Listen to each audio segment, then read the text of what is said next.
धाकड़ खबर, बेखौफजुमा बेबाक अंदाज। धाकड़ खबर के न्यूज रूम से मैं आपके साथ हूं अकरम रईस खान। कोर्ट संबंधित खबरों का ताज़ा बुलेटिन लेकर एक बार फिर से आपके सामने हाजिर हो गया हूं। आज के बुलेटिन में 10 अहम खबरें जिनसे आपको रूबरू कराने जा रहा हूं। पिछले कई दिन से धाकड़ खबर आपके सामने कोर्ट बुलेटिन नहीं रख रहा था। कुछ दुश्वारियां हैं, दिक्कतें हैं, मैन पावर, मशीनी पावर की दिक्कतें होती हैं, उसकी वजह से। आगे बढ़ने से पहले पर छोटी सी एक अपील है आपसे, अगर आप लोग यूट्यूब देख रहे हैं तो हमारे चैनल को सब्सक्राइब कर सकते हैं। फेसबुक या ट्विटर देख रहे हैं तो हमें फॉलो कर सकते हैं, लाइक कर सकते हैं। चलते हैं पहली खबर की तरफ। पहली खबर दिल्ली हाईकोर्ट से आपके सामने रख रहा हूं। एक लड़की है जिसका नाम है देवांगना कलिता, जिसे बताया जाता है कि पिंजरा तोड़ गैंग की वो सदस्य है, जेएनयू की वो स्टूडेंट है। उस पर आरोप है कि उसने दिल्ली दंगा भड़काने की कोशिश की, यानी कि उसने दिल्ली का दंगा भड़काया, उसमें उसकी अहम भूमिका रही। उसके चलते उसको तिहाड़ जेल में बंद कर रखा है। उससे जुड़े कुछ मामले आजकल मीडिया में सुर्खियां बटोर रहे थे, यानी कि अभी चार्जशीट हुई नहीं है तो मीडिया में किस तरीके से वो मामले आ रहे थे, इस पर इसने आपत्ति जताई और कहा कि ये उसके कैरेक्टर को ख़राब करने की कोशिश की जा रही है, क्योंकि आधी अधूरी जानकारी पुलिस मीडिया को दे रही है और मीडिया वाले उसको मिर्च मसाला लगा के आगे फॉरवर्ड कर रहे हैं। इस मामले को लेकर इसने हाईकोर्ट के अंदर एक पिटीशन दाखिल की थी, जिसके जवाब में दिल्ली पुलिस ने कहा, ना साहब हम तो ऐसा कुछ ना कर रहे जी, जो सही बात है वही बता रहे। तो इस पर हाईकोर्ट ने अब दिल्ली पुलिस को तगड़ा झटका दिया। कहा जब तक कि चार्जशीट दाखिल नहीं होगी तब तक देवांगना कलिता से जुड़ी हुई कोई भी चीज़ मीडिया के पास नहीं जानी चाहिए, इस तरीके से लीक नहीं होनी चाहिए। इस फैसले को देवांगना कलिता के हक में अच्छा माना जा रहा है और दिल्ली पुलिस के लिए झटका माना जा रहा है। लेकिन एक नज़ीर भी ये फैसला बताता है कि अगर आप बड़े ही कैसे भी मामले के आरोपी हैं, अच्छा बुरा तो बाद में जांच के बाद और सुनवाई के बाद तय होगा कि आप दोषी हैं कि नहीं हैं, लेकिन अगर आप अपने इंसाफ के लिए और आप अपने साथ हो रहे अत्याचार के लिए लड़ना चाहें तो आपको इन्हीं इंस्टीट्यूशंस का, इन्हीं संवैधानिक संस्थाओं का, यानी कि इन्हीं कोर्ट कचहरी का रास्ता इख्तियार करना पड़ेगा और यहाँ से आपको इंसाफ मिलेगा, यहीं से आपको इंसाफ मिलेगा। जो लोग सिर्फ रोते रहते हैं और करते रहते हैं कि कहीं कुछ नहीं रहा, कहीं कुछ नहीं रहा, उन लोगों के लिए ये खबर एक नज़ीर है। अगली खबर का रुख कर लेते हैं। ये खबर भी हमारे पास दिल्ली हाई कोर्ट से है। आप लोग वैसे कह सकते हैं कि आजकल मैं दिल्ली हाई कोर्ट और सुप्रीम कोर्ट के मामले ही ज़्यादा कवर कर रहा हूँ और दूसरे राज्यों की कोर्ट्स में क्या चल रहा है उस पर फोकस नहीं कर पा रहा हूँ। वो मैं ऊपर आपको बता चुका हूँ। ना उतनी मैन पावर है, ना उतनी मशीनरी पावर है। भोंपू मीडिया के दलाल चाटुकार पत्रकार तो हैं नहीं कि अंधा पैसा लगा हुआ है। अरुण पुरी किसी ज़माने में इंडिया टुडे नाम से एक मैगजीन चलाया करते थे, आज इंडिया टुडे चैनल भी है, आज तक चैनल भी है, ओए के नाम से FM भी है, पता नहीं क्या क्या बना दिया है सब। तो वो जानते हैं वो पैसा बनता कैसे है, उन लोगों को अक्ल आती है उस चीज़ की। खबर यह है उन पदाधिकारियों के बयान पेश करें जिनके बयाना से आपकी मानहानि हुई है। ये हाई कोर्ट ने कहा है SCBA के सस्पेंड सचिव को। बता दें आपको, SCBA का जो फुल फॉर्म है सुप्रीम कोर्ट बार एसोसिएशन के सचिव अशोक अरोड़ा, उनको सस्पेंड कर दिया गया। उनके बाद उनके खिलाफ सोशल मीडिया यहाँ वहाँ सब जगह कुछ टीका टिप्पणियाँ की गई, जिसके चलते उन्होंने कहा इससे मेरी मानहानि हुई और 5 करोड़ रुपए की मानहानि उन्होंने ठोक दी। तो दिल्ली हाईकोर्ट में ये मामला चल रहा है। मुक्ता गुप्ता जस्टिस हैं, वो इस मामले को सुन रहे हैं। उन्होंने कहा ठीक है, आप कह रहे हैं कि आपकी मानहानि हुई है, लेकिन आप उन पदाधिकारियों के जो बयानात है वो हमारे सामने पेश करिए, हम उनको देखना चाहते हैं। तो इनका जो कहना है वो थोड़ा सा समझ लीजिए कि SCBA के जो अध्यक्ष हैं दुष्यंत दवे, देश के जाने माने बड़े पत्रकारों में उनका नाम लिया जाता है। उपाध्यक्ष हैं कैलाश वासुदेव और उन समेत 19 पदाधिकारियों पर इन्होंने ऐसे आरोप लगाए हैं। अब अगली सुनवाई में इनको सबूत पेश करने होंगे, जो बयान हैं वो सबूत के तौर पर पेश करने होंगे और उसके बाद कोर्ट इसमें आगे क्या फैसला लेता है। बता दें ये मामला पहले ये लेकर पहुंचे थे हाई कोर्ट में सुनवाई जब ढीली पड़ी रही तो ये पहुंच गए सुप्रीम कोर्ट, और सुप्रीम कोर्ट में जब सुनवाई होने वाली थी उससे पहले ही हाई कोर्ट ने सुनवाई शुरू कर दी, तो इन्होंने सुप्रीम कोर्ट से अपनी पिटीशन को वापस ले लिया। इस मामले को देखकर मेरे दिमाग में एक सवाल आता है, आप लोगों के सामने रख देता हूँ। इलाहाबाद हाई कोर्ट डॉक्टर कफील के मामले में बार बार सुनवाई टाल रहा है, तो ऐसा ही करके उसके परिवार के लोग सुप्रीम कोर्ट जा सकते हैं और कह सकते हैं कि साहब देखिए इतनी तारीखें पड़ चुकी हैं 12-13, वो तो सुन नहीं रहे हैं, आपका ही आदेश था कि वहाँ जाइए और अपनी बात को वहाँ रखिए, अब हम आ गए हैं, वो तो सुन नहीं रहे हैं, कम से कम आप ही सुनिए।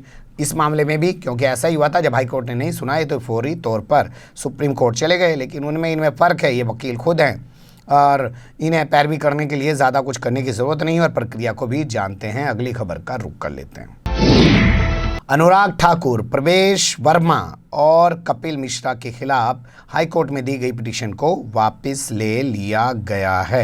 हर्ष मंदर को आप जानते होंगे, सारी दुनिया जानती है, उनकी तरफ से इन लोगों के खिलाफ मुकदमा दर्ज कराने के लिए पिटीशन दाखिल की गई थी, जिसमें कहा था कि इन लोगों ने भड़काऊ भाषण देकर माहौल बनाया, जिसके बाद दिल्ली में दंगा हुआ और इनके खिलाफ पुलिस ने कोई एफआईआर दर्ज नहीं की, जबकि इनके बयानात के वीडियो भी सामने हैं। ये मामला पिछले कई महीने से चीफ जस्टिस डीएन पटेल और प्रतीक जालन की बेंच के सामने चल रहा था। हालांकि सबसे पहले ये मामला 25 फरवरी की रात जस्टिस एस मुरलीधर की बेंच के सामने पहुंचा था, लेकिन उनका फैसला आने से पहले ही रात को उनका ट्रांसफ़र करके उनको चंडीगढ़ हाईकोर्ट भेज दिया गया। अब इस मामले में बड़ा अपडेट यह है कि हर्ष मंदर ने अपनी पिटीशन को वापस ले लिया। उनकी ओर से पेश हुए एडवोकेट कपिल सिब्बल ने कोर्ट से रिक्वेस्ट की, जिसको कोर्ट ने स्वीकार कर लिया और इन्होंने अपनी पिटीशन को वापस ले लिया। बता दें, पिछली बार जो इस मामले में पुलिस ने अपना बयान वहाँ दर्ज कराया था, उसमें कहा था कि ना साहब, हमारे पास ऐसा कोई सबूत न मिला कि जिससे हम कहें कि अनुराग ठाकुर के बयान से कोई दंगा भड़क गया, प्रवेश वर्मा के बयान से कुछ हो गया, कपिल मिश्रा के बयान से कुछ हो गया, अभय वर्मा के बयान से कुछ हो गया, और ना साहब इनके खिलाफ हुआ, इनके बयान से हुआ, ना इनकी कोई भूमिका है। और ऐसा ही सोनिया गांधी, प्रियंका गांधी, राहुल गांधी, मनीष सिसोदिया, वारिस पठान के बयान के बाद दिल्ली में कोई दंगा भड़का है, ना ही उनकी दंगे में भूमिका है। बता दें आपको, जब ये पिटीशन दाखिल की गई थी उसके कुछ ही दिन बाद सोनिया गांधी, राहुल गांधी, प्रियंका गांधी, वारिस पठान और मनीष सिसोदिया समेत कई लोगों के खिलाफ भी भड़काऊ भाषण देने का आरोप लगाते हुए कोर्ट में पिटीशन दाखिल की गई थी। लेकिन अब इस पिटीशन को वापस ले लिया गया। दलील जो दी गई है वो थोड़ा सा सुन लीजिए। कहा गया है कि नियम अनुसार हमें निचली अदालत में जाना चाहिए था, लेकिन हम लोग हाई कोर्ट में आ गए, इसलिए हम अपनी पिटीशन वापस ले रहे हैं। अब निचली अदालत की प्रक्रिया आपको थोड़े से समझा देता हूँ। CRPC 156/3 देसी भाषा में बात करें 156/3 के हिसाब से आप निचली अदालत में जो डिस्ट्रिक्ट कोर्ट होती है वहाँ पे आप एक एप्लीकेशन दे सकते हैं, कह सकते हैं पुलिस ने FIR हमारी दर्ज नहीं की, हम उसके आला अधिकारी के पास भी गए, अदालत इस मामले में FIR दर्ज करने का आदेश जारी करे। तो अक्सर कर मामलों में, बेशतर मामलों में अदालत FIR दर्ज करने का आदेश जारी कर सकती है। लगता है इनको उम्मीद थी कि हाईकोर्ट से कुछ होने वाला नहीं है, पुलिस के भी जिस तरीके के बयान सामने आ रहे हैं उससे कुछ होगा नहीं, तो इन्होंने अपनी पिटीशन वापस ले ली है। और अब ये लोग कह रहे हैं कि डिस्ट्रिक्ट कोर्ट जाएंगे, तो देखेंगे कब ये लोग डिस्ट्रिक्ट कोर्ट जाएंगे। अगली खबर का रुख कर लेते हैं। स्कूल फीस मामले में चंडीगढ़ हाई कोर्ट ने सुनाया है सबसे अलग फैसला। जी हाँ, यहाँ पर जो चंडीगढ़ हाई कोर्ट ने कहा है कि ट्यूशन फीस के अलावा जितने भी प्राइवेट स्कूल हैं वो ट्रांसपोर्ट फीस, ठीक है साहब, एनुअल चार्जेस और इसके अलावा बिल्डिंग्स के चार्जेस वसूल सकते हैं। बताइए, कोई बच्चा स्कूल नहीं जा रहा है तो बिल्डिंग का काहे का चार्ज, कोई बच्चा ट्रांसपोर्ट में बैठ के नहीं जा रहा है तो काहे का चार्ज, एनुअल चार्जेस काहे के बनते हैं वो भी लगा दिए। खैर, अदालत है, क्या कह सकते हैं। ये फैसला चंडीगढ़ की हाई कोर्ट ने सुनाया है। इसे बच्चों के परिजनों के लिए बड़ा झटका माना जा रहा है, लेकिन पहली ऐसी अदालत बन गई चंडीगढ़ हाई कोर्ट जो इस तरीके के लगातार फैसले सुना रही है।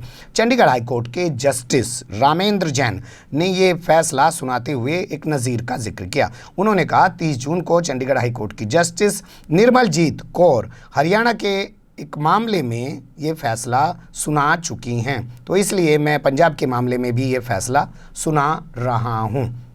इस फैसले के बाद कई सारे सवालात खड़े हो रहे हैं, क्योंकि देख लीजिए, दिल्ली हाई कोर्ट हो, चाहे नैनीताल हाई कोर्ट हो, चाहे इलाहाबाद हाई कोर्ट हो, उन्होंने प्राइवेट स्कूल वालों को ऐसी कोई राहत देने से इनकार किया था।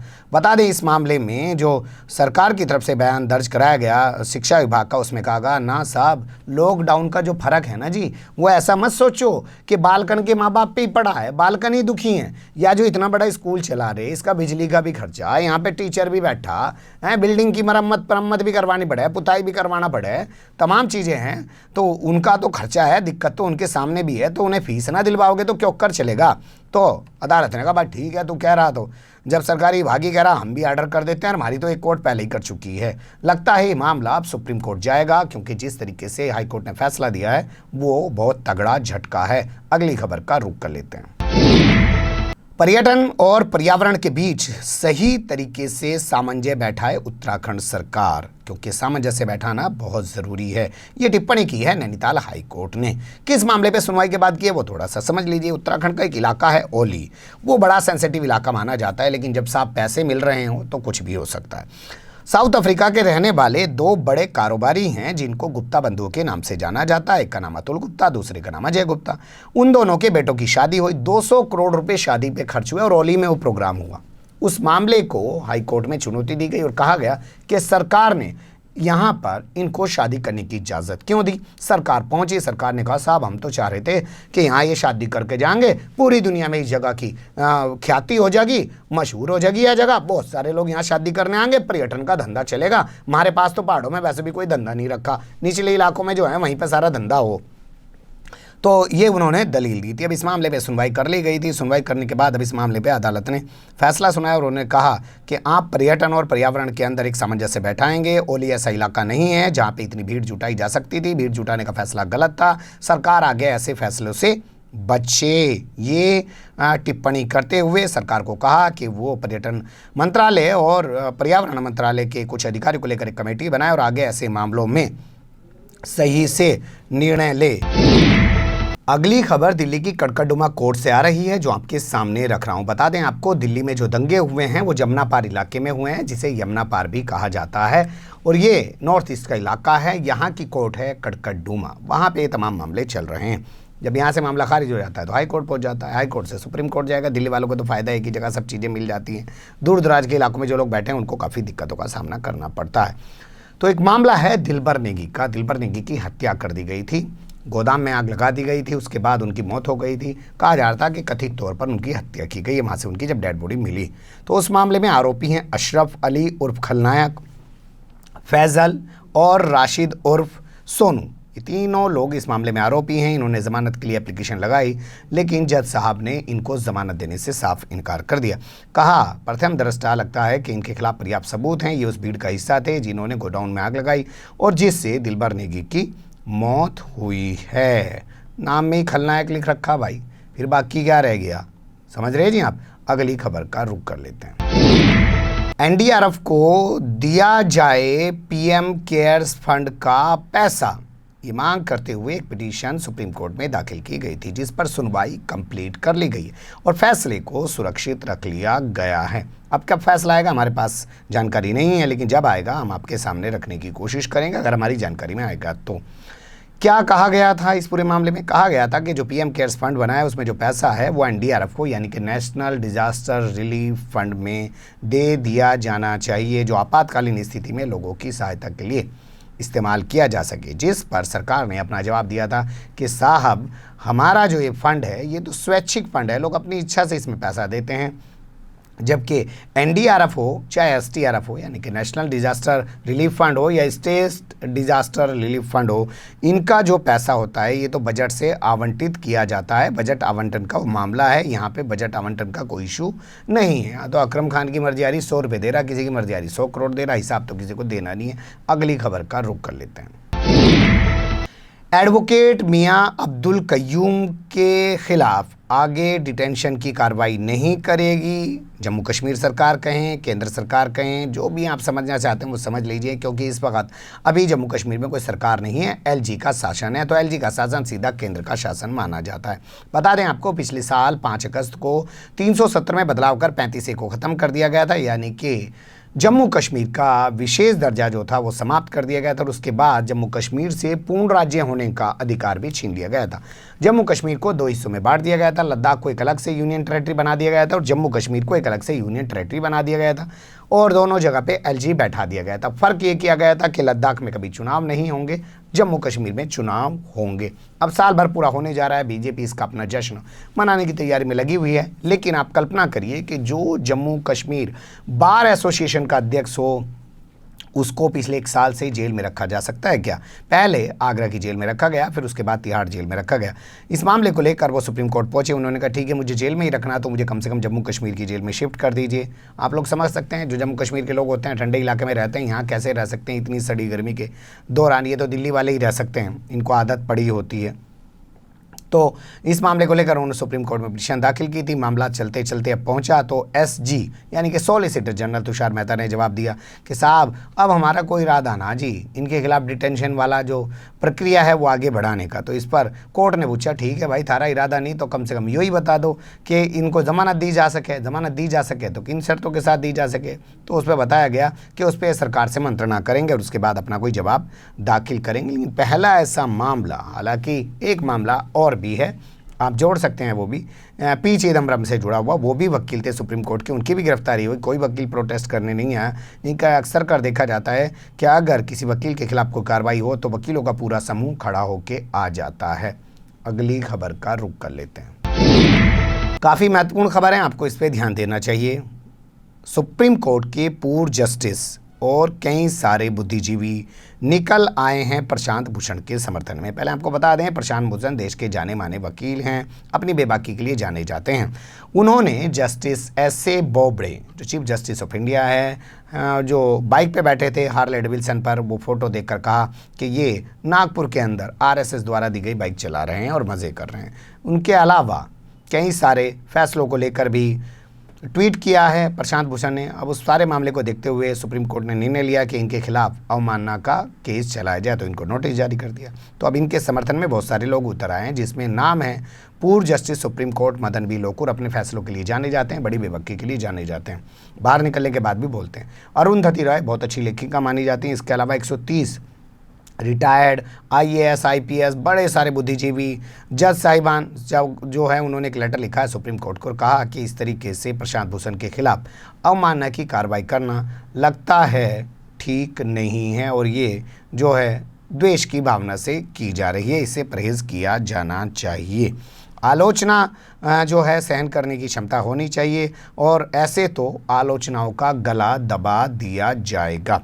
अब देखते हैं सुप्रीम कोर्ट क्या करता है, कि अपनी जिद पर अड़ा रहता है और अवमानना का केस चलाता है, या इनके लेटर लिखने का सुप्रीम कोर्ट कोई संज्ञान लेता है, या उठा के जैसे आप नेताओं को देखते हो ना, किसी नेता के यहाँ जाइए, साहब हमारी गली ना बन रही जी, हमारी गली में खड़ंजा खराब हो रहा, या बागपत बड़ौद की ढाल भाषा में बात करें, हमारा गढ़ोंचा खराब हो रहा जी, हमारे गढ़ोंचा लगवा दो ठीक सा। नुका अच्छा भाई कहाँ है तू, लाया क्या कुछ? नुका हाँ जी पूरे मोहल्ले के दस्तखत करवा के लाए, ये 10 लोग भी खड़े, नुका ला लिया, और जैसे ही वो आदमी गया उठा के कूड़े की बाल्टी में डाल दिया, कूड़े की टोकरी में डाल दिया। लेकिन खैर ये बुद्धिजीवी हैं, इनके लेटर को इतने हल्के में नहीं लिया जा सकता। लेकिन ये भी देखना दिलचस्प होगा कि क्या वाकई में कोई एक्शन होता है या लेटर लिखा गया है और लेटर स्वीकार कर लिया गया है। अगली खबर का रुख कर लेते हैं।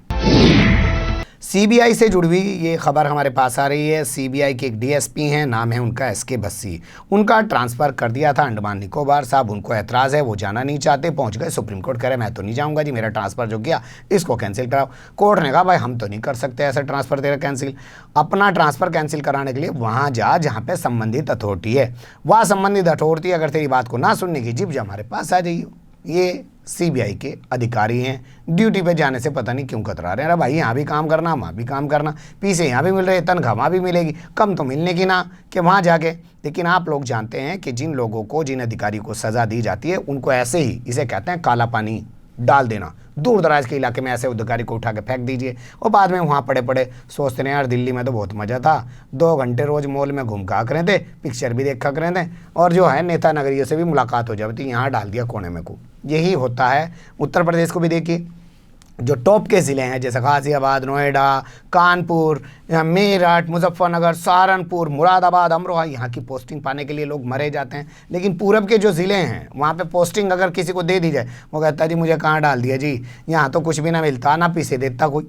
लोग आके नेतागिरी और दिखावें। पूरब में ज़्यादा नेतागिरी है पश्चिम के मुकाबले। पश्चिम में लोग पैसा निकाल के पुलिस को जल्दी देते हैं, इसलिए पुलिस वालों की पहली पसंद पश्चिम उत्तर प्रदेश में पोस्टिंग की होती है। बने रहेगा धाकड़ खबर के साथ। फिलहाल कमेंट्स के रूप में आप लोग अपनी राय दे सकते हैं, खबर को लाइक कर सकते हैं, चैनल को सब्सक्राइब कर सकते हैं और ज़्यादा से ज़्यादा हमारी खबरों को शेयर कर सकते हैं। फिर ऐसे ही किसी सुलगते हुए उलझते मुद्दे लेकर मैं आपके सामने हूँगा हाजिर। फिलहाल अभी मुझे दें इजाज़त।